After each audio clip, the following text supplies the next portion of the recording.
The morning sun streamed through the massive windows of the Galactic Council station as Ambassador John Blake walked down the familiar marble corridors one final time.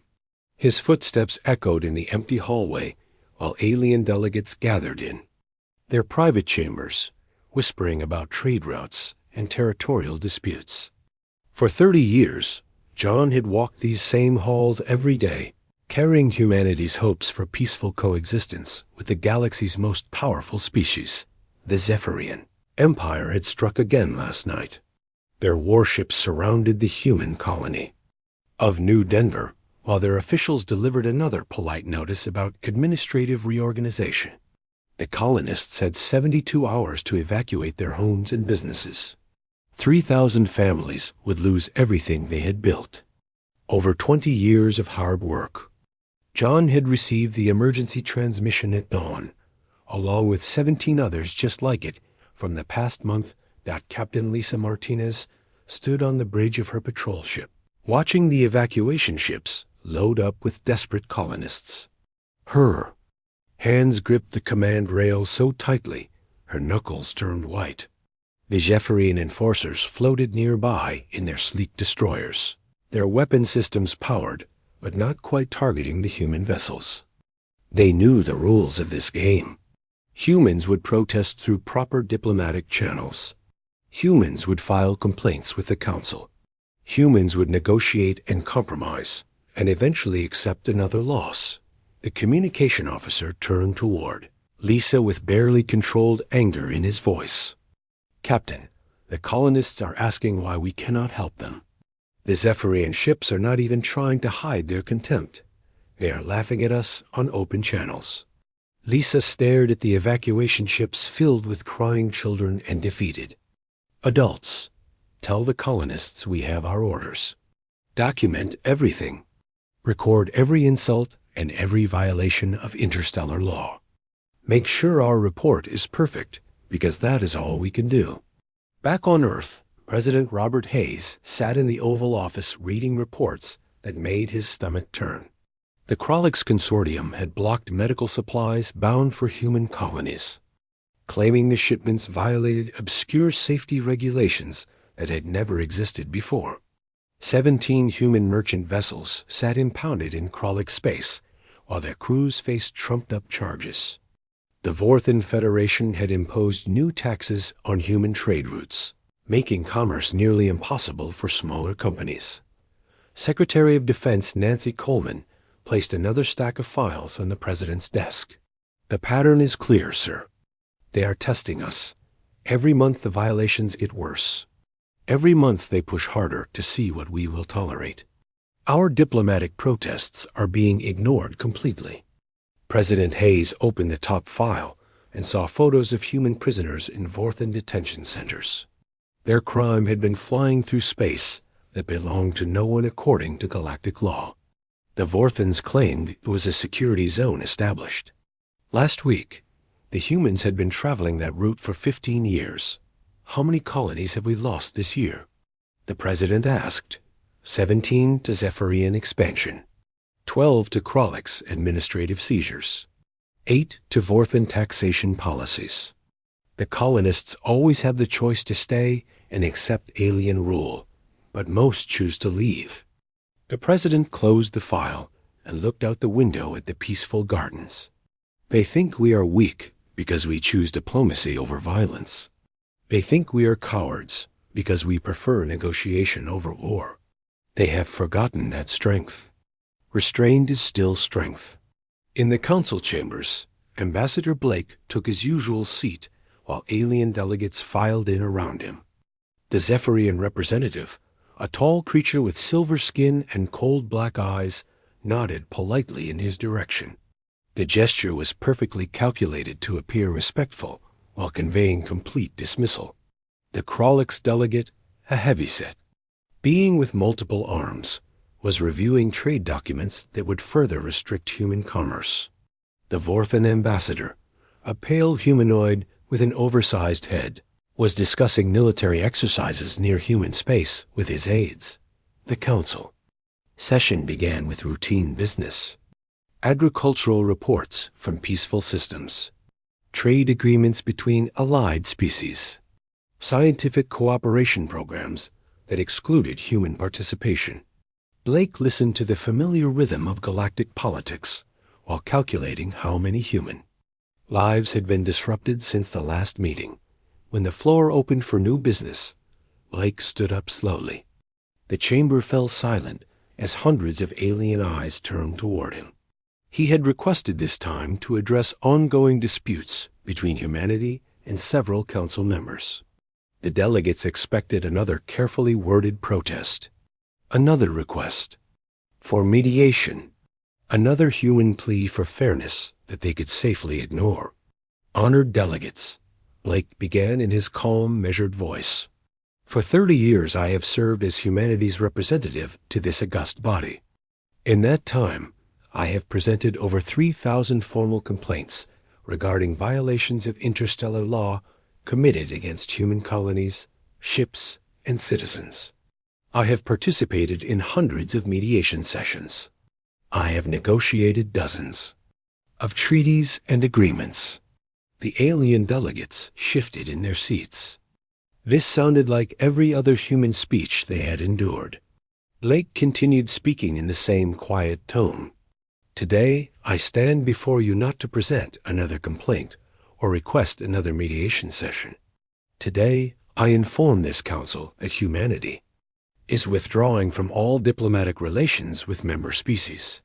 We are terminating our participation in all treaties, agreements, and cooperative programs.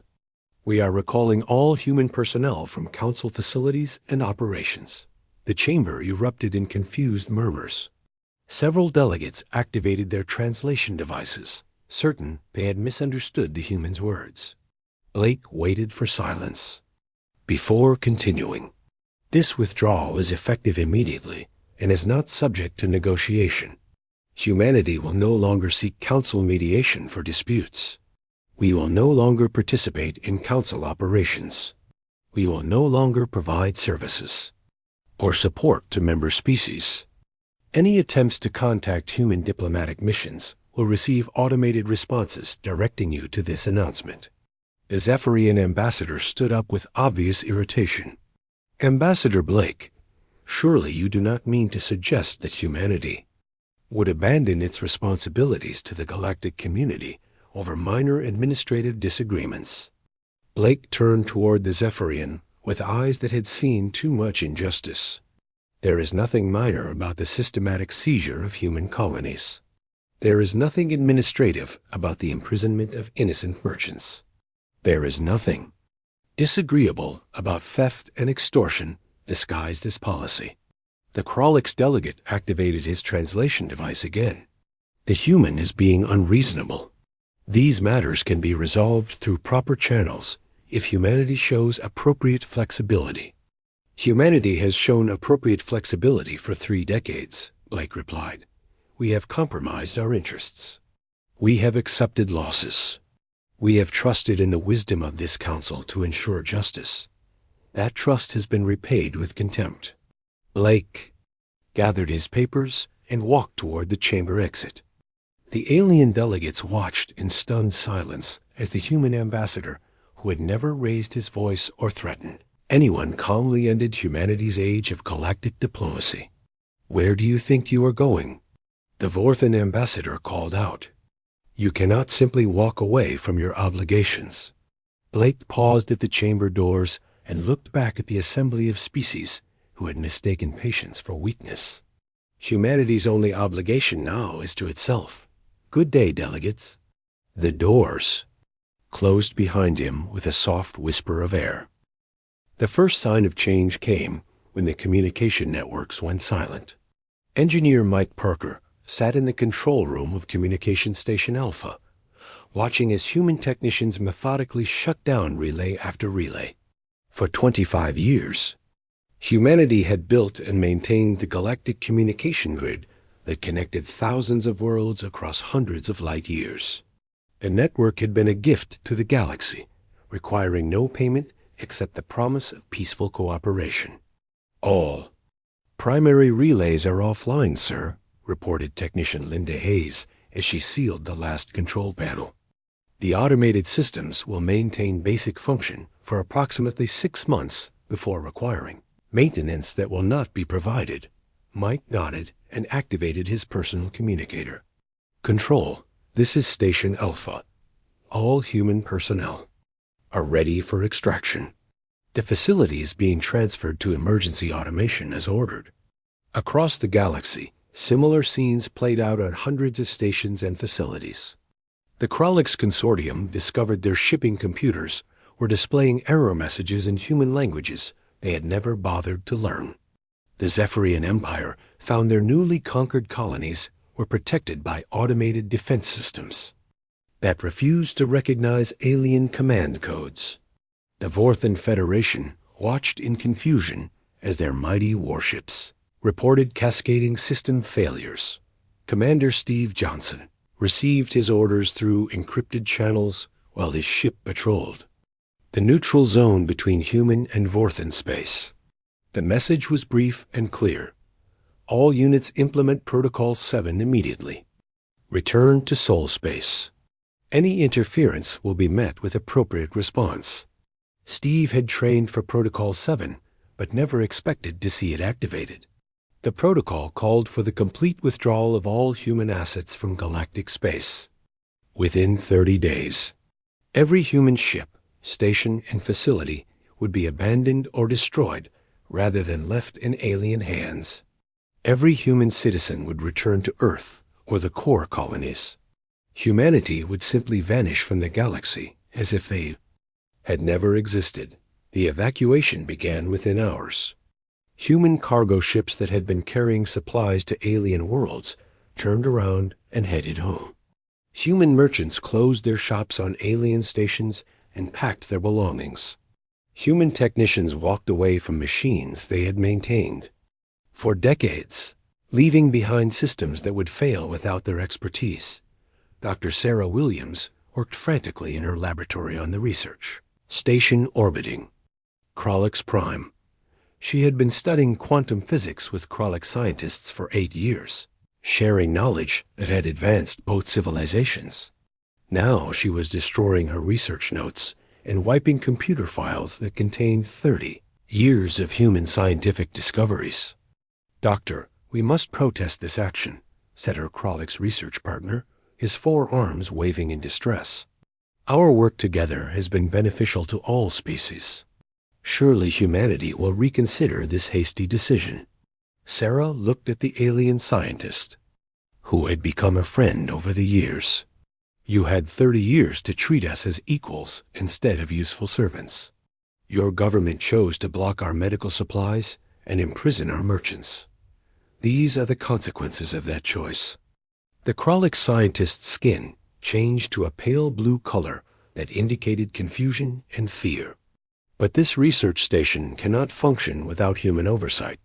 The quantum reactors require daily adjustments that only humans understand. Without this facility, our planet will lose power within months. Sarah sealed the last of her equipment cases and headed toward the docking bay where a human transport waited. "Then I suggest you contact your government and ask them why they thought it was wise to antagonize the people who kept your civilization running." Admiral Karen Phillips commanded the withdrawal of the Terran Deep Space Fleet from their patrol sectors throughout the galaxy. 300 ships of various classes began their journey home, leaving behind empty space where humanity had served as peacekeepers and mediators for 3 decades. The fleet had prevented 17 wars and resolved countless disputes between alien species who were too proud to negotiate directly. "Admiral, we are receiving urgent messages from the Altarian Council," reported Communications Officer Dan Moore. "They are requesting immediate assistance with a territorial dispute that could escalate to open warfare within days." Karen watched the tactical display showing her ships moving toward the Sol system in perfect formation. "Inform the Altarians that humanity is no longer available for peacekeeping operations. They are welcome to resolve their dispute through their own diplomatic channels or through combat if they prefer." The communication officer looked uncomfortable. "Ma'am, without our mediation, The Altarians and their neighbors have no peaceful way to resolve this conflict. Thousands of civilians could die in the fighting. Karen's expression remained steady despite the pain in her heart. Then perhaps they should have considered that possibility before supporting the policies that drove us to this decision. Log all requests for assistance and forward them to command. Let Earth decide how to respond to species that want our help, but not our rights. The withdrawal created immediate problems that cascaded throughout galactic civilization. The Vorthan Federation discovered their tax collection systems were crashing because they relied on human-designed quantum processors that required constant updates. The processors had been provided free of charge for 15 years as part of a technology sharing agreement. Now the updates stopped coming and the systems began failing. Captain Tony Clark commanded a Vorthan tax collection vessel that found itself stranded in deep space when its navigation system suffered a complete breakdown. The ship's Vorthan crew had never learned how to repair the human-built components that controlled faster-than-light travel. They sent distress signals that went unanswered by the human ships that had once provided emergency assistance throughout the galaxy. Captain, we have located the source of the navigation failure, reported the ship's engineer, a nervous Vorthan with pale skin and large eyes. The quantum guidance processor has exceeded its operational parameters and requires a complete software refresh. Only human technicians know how to perform this procedure. Tony stared at the dead navigation console that had functioned perfectly for 8 years without any problems. Contact the nearest human facility and request immediate technical assistance. Offer payment of whatever amount they require. The engineer's skin turned yellow with anxiety. Sir, I have been trying to contact human facilities for 6 hours. All of them respond with automated messages stating that humanity is no longer available for technical support or assistance. They recommend we contact our own government for help. The realization struck Tony like a physical blow. His ship was stranded because it depended on technology that only humans understood. His crew was helpless because they had always relied on human experts to solve technical problems. His government had made an enemy of the one species that kept their civilization functioning. 3 months after the withdrawal began, the galaxy started to understand what they had lost. Communication networks operated by humans fell silent. Defense systems maintained by humans shut down. Trade routes navigated by humans became too dangerous to travel. Scientific facilities managed by humans closed their doors. The species that had dismissed humanity as weak servants discovered they had been completely dependent on human knowledge and goodwill. But when they tried to contact humanity to negotiate a return to the old arrangements, they found only silence. 6 months after humanity vanished from galactic affairs, the cracks in alien civilization had become gaping wounds. The Krolix Consortium faced complete economic collapse as their shipping network suffered daily catastrophes. Merchant vessels emerged from hyperspace, thousands of light years off course, or simply never emerged at all. The navigation systems that had guided Krolix commerce for decades were failing without human maintenance and updates. Navigator Zelros sat in his command chair aboard the merchant vessel Golden Wind, staring at readings that made no sense. His ship had jumped toward the industrial world of Kepler Station, but instead found itself in empty space near a dying red star. The quantum navigation computer displayed error messages in human script that no Krolix could read. Navigator, we have enough fuel for 1 more jump, reported the ship's engineer, her voice tight with worry. If we cannot determine our location, we will be stranded here permanently. Zelros had been navigating hyperspace routes for 20 years, but had never learned how the human-built systems actually worked. Krolix pilots pushed buttons and followed procedures that humans had programmed for them. They had been content to let humans handle the complex mathematics of faster-than-light travel, while Krolix merchants focused on profits and trade agreements. Send a distress signal, "On all frequencies," Zelros ordered. "Maybe another ship can. Help us calculate a jump back to civilized space." The communication officer shook his head sadly. "Sir, we have detected 17 other vessels in similar situations within this system alone. All of them are requesting navigation assistance that no one can provide. The humans who built these systems are gone. Similar disasters were happening throughout Krollik's space as hundreds of ships found themselves lost or stranded. The consortium's carefully planned trade routes became death traps for vessels that could no longer navigate safely. Billions of credits worth of cargo drifted in empty space while crews faced slow death from starvation or life support failure. The Zephyrian Empire discovered their own catastrophic problems when they attempted to exploit the resources of their newly conquered human colonies. The mining operations on New Denver were completely automated systems that required constant adjustment and oversight. Without human technicians, the quantum extractors began overheating and exploding. Mining Supervisor Thek stood in the control center watching alarms flash red across dozens of displays. The mineral extraction had been proceeding smoothly for 3 days after the humans departed. Then the quantum resonance chambers started destabilizing, and the automated safety systems shut down the entire operation. "Supervisor, we have lost another extraction facility," reported his assistant, a young Zephyrian with nervous tremors in his voice. The quantum field collapsed and destroyed the entire mining complex. "We have now lost 6 facilities in 2 days."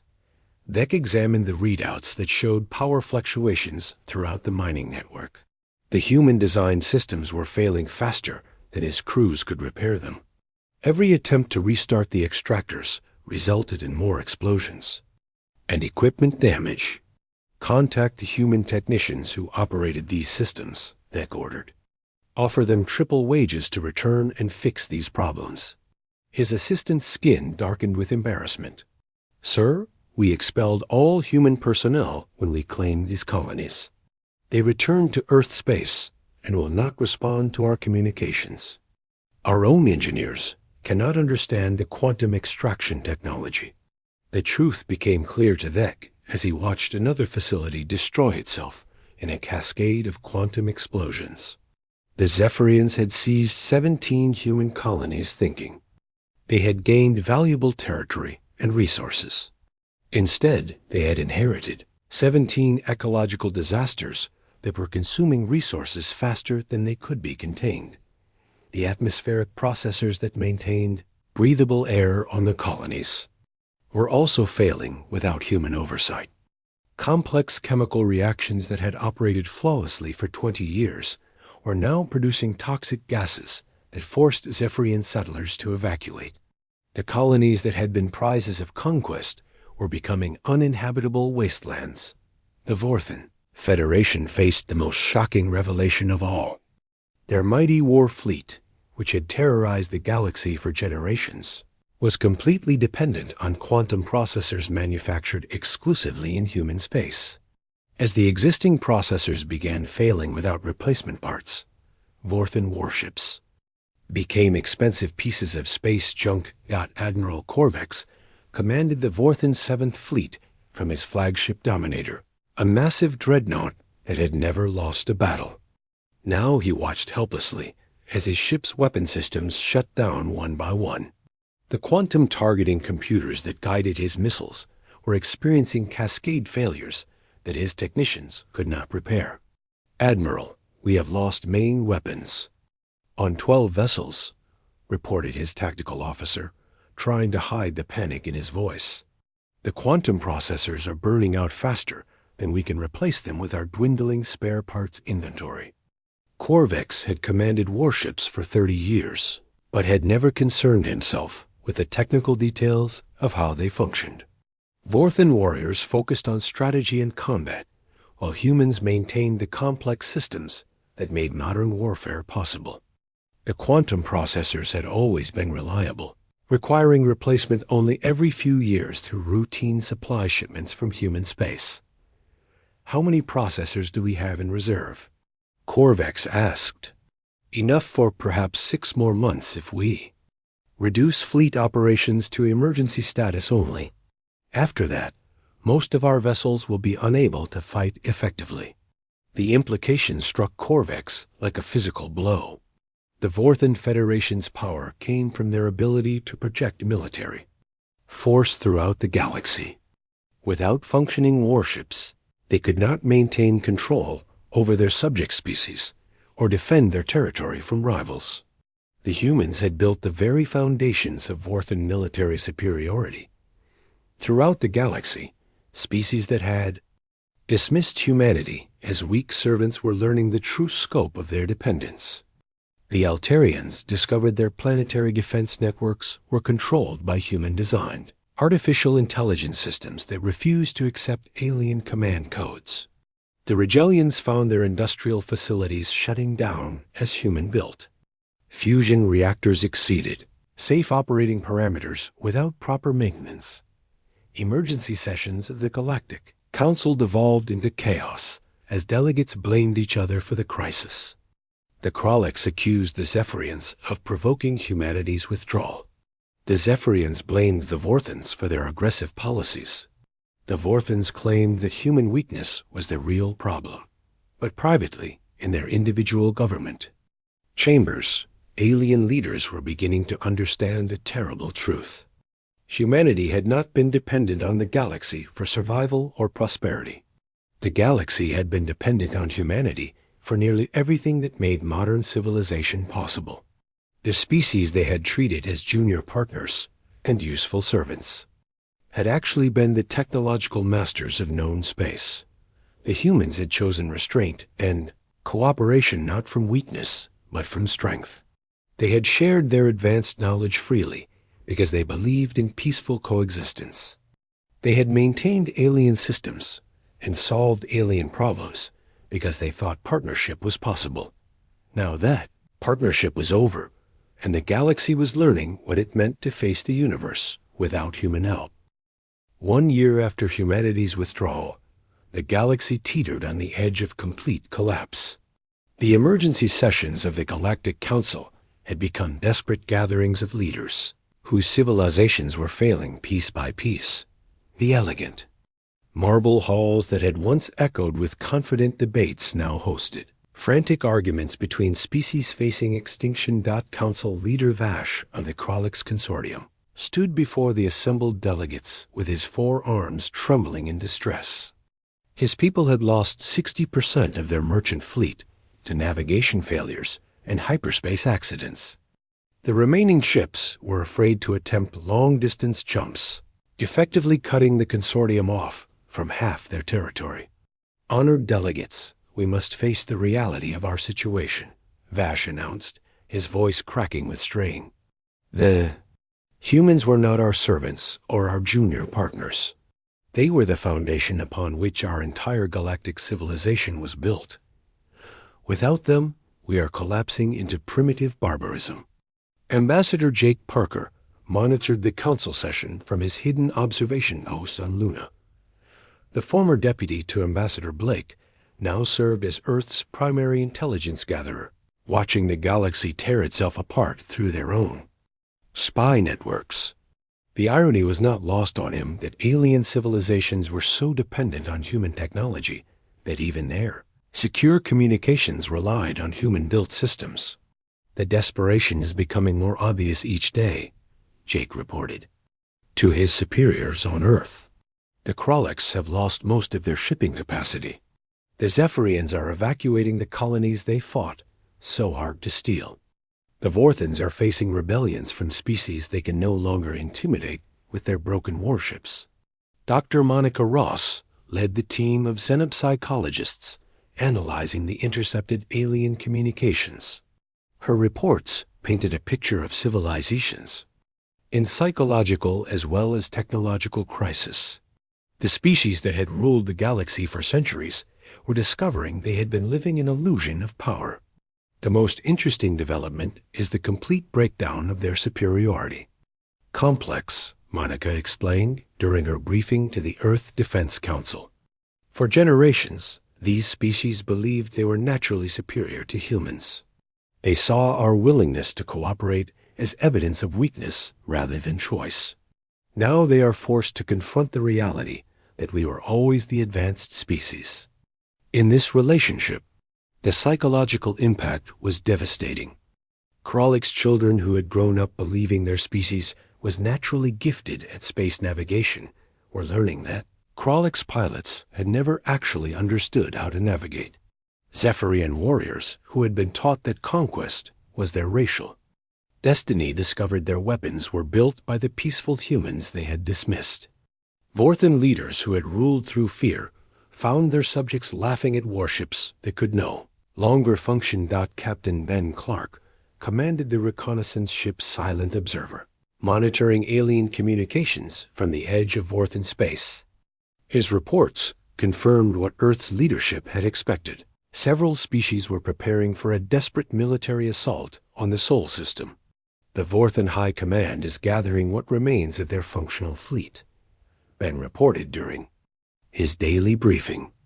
They are trying to convince other species to join them in a combined attack on Earth. Their logic is simple: force humanity back into servitude through violence, since diplomacy has failed.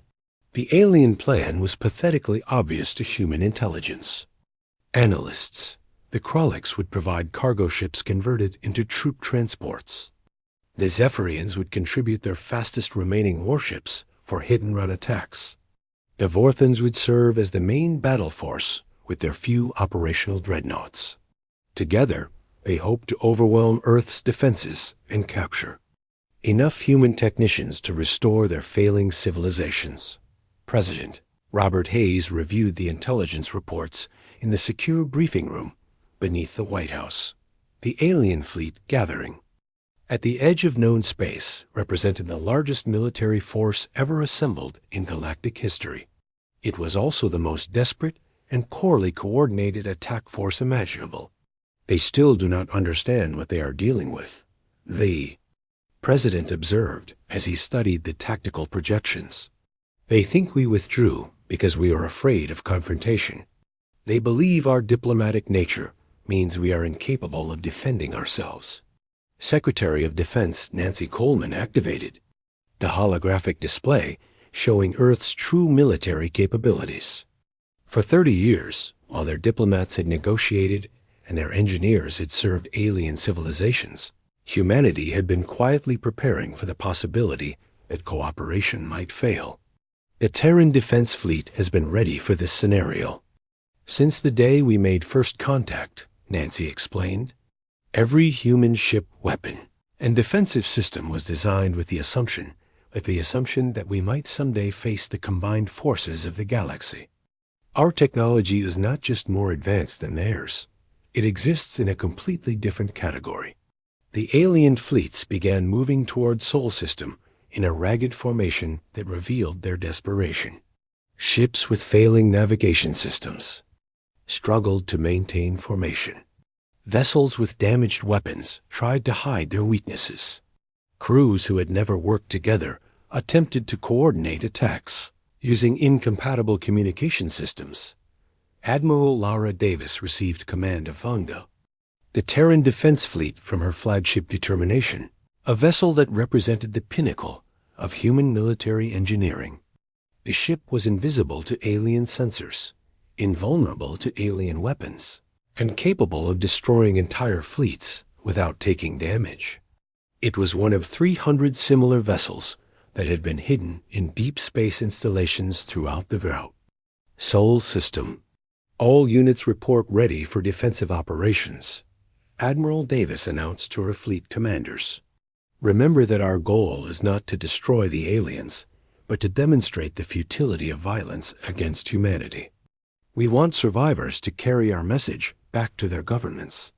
The alien fleet that approached Earth expected to find a peaceful species cowering behind planetary defenses. They had convinced themselves that humans were weak because they preferred negotiation to war. They believed that a show of overwhelming force would bring humanity back to the bargaining table as submissive partners. Instead, they found the Terran Defense Fleet waiting in perfect formation between them and their target. The human ships were unlike anything the aliens had ever seen.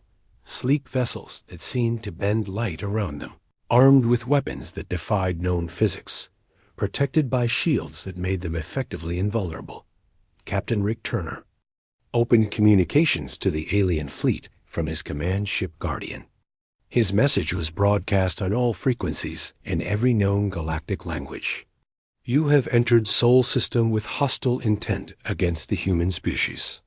This action violates the territorial sovereignty that you yourselves established through the Galactic Accords.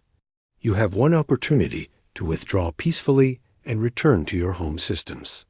Choose your response carefully, because this offer will not be repeated. The alien commanders faced the moment of truth. They could retreat and admit that their desperate gamble had failed, or they could attack the mysterious human fleet and hope that their superior numbers would somehow overcome whatever advantages the humans possessed. Pride and desperation made their choice inevitable. The largest military force in galactic history opened fire on humanity with everything they had, expecting their massed firepower to overwhelm any defense. The battle lasted exactly 17 minutes. The alien fleet opened fire with everything they possessed. Thousands of energy beams, plasma torpedoes, and kinetic projectiles streaked across space toward the waiting human ships. The combined firepower of 12 species struck the Terran defense fleet in a devastating barrage that should have vaporized any known vessels. The aliens watched their displays with desperate hope as their most powerful weapons found their targets. Then the energy cleared, and the human ships remained exactly where they had been. Not one vessel showed damage. Not one shield flickered. The alien weapons had struck barriers that absorbed their attacks like raindrops hitting an ocean. The technology gap was not a small advantage. It was an insurmountable chasm between civilizations separated by centuries of advancement. Admiral Lara Davis watched the tactical displays from her command chair aboard the Determination. The alien attack had registered on her sensors as barely measurable energy fluctuations. Her ship's defensive systems had not even needed to activate their primary shields. All units, begin demonstration protocol, Admiral Davis commanded.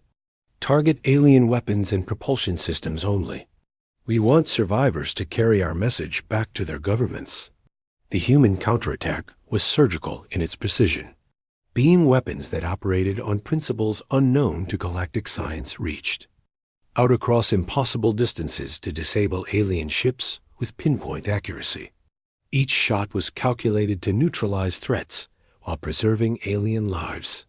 Human weapons carved through alien hulls like paper while carefully avoiding crew compartments and life support systems. Captain Rick Turner coordinated the attack from his ship Guardian, watching as alien vessels found themselves helpless in space.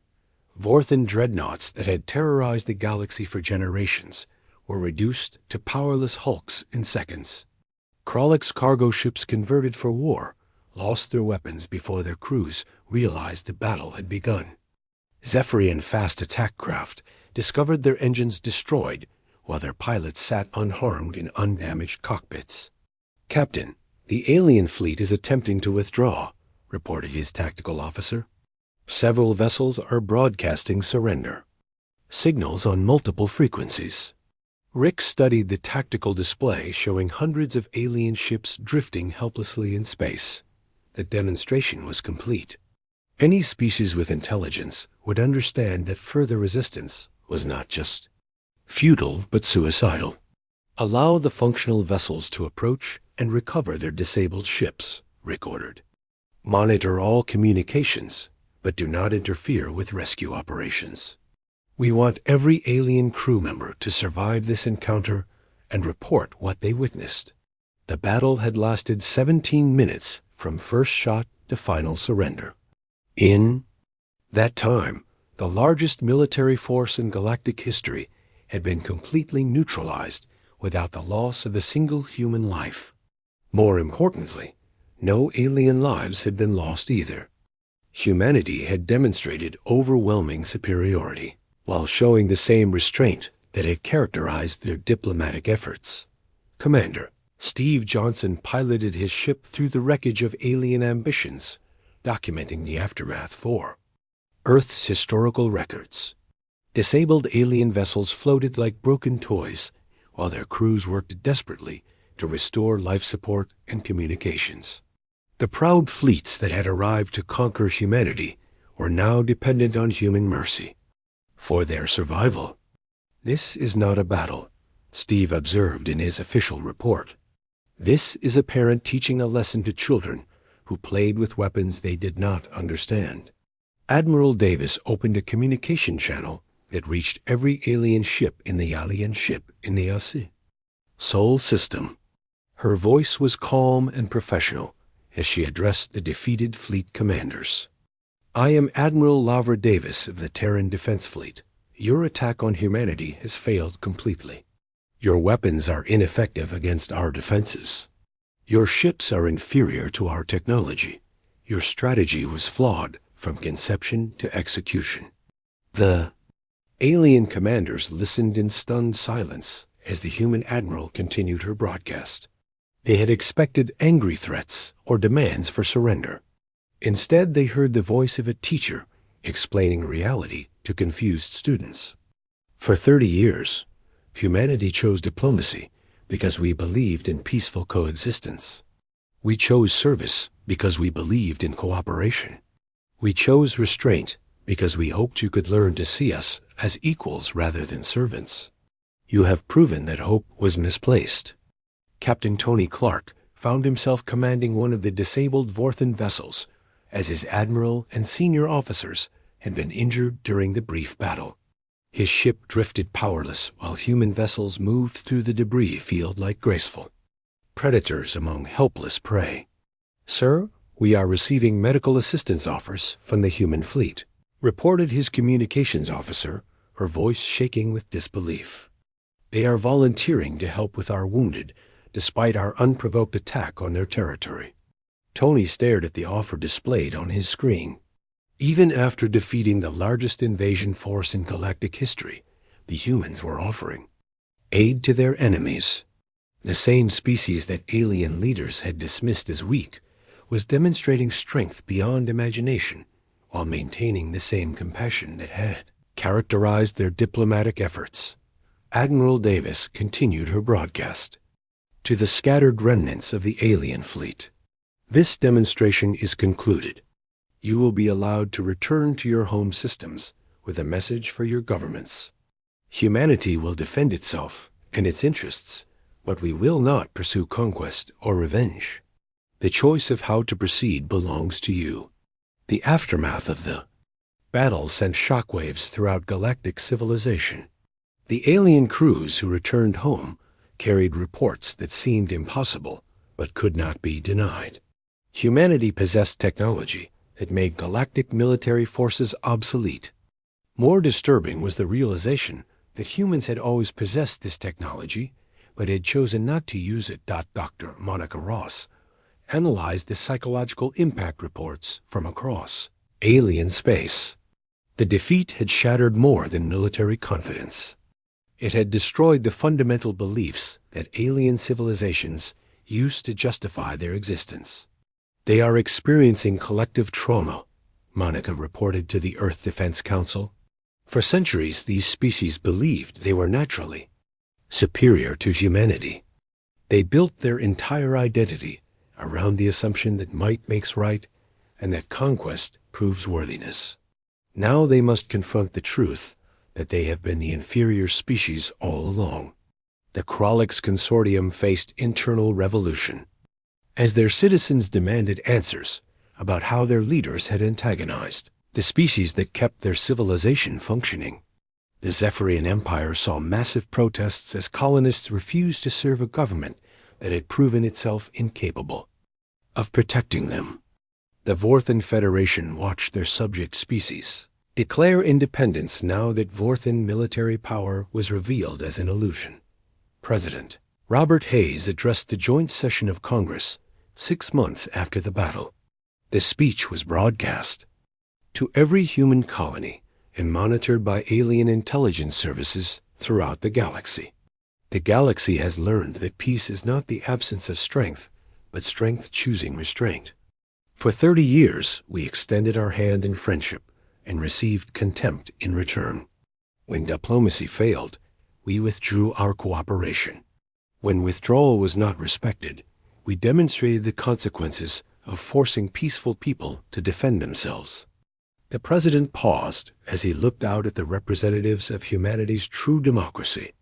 We remain open to genuine partnership with any species willing to treat us as equals. But we will never again serve as servants or junior partners to civilizations that depend entirely on our knowledge and goodwill. The galaxy can choose cooperation or independence. Those are the only options we will accept. In the years that followed, a new galactic order emerged. Some species swallowed their pride and requested genuine partnership with humanity. Others chose isolation and attempted to rebuild their civilizations without human assistance.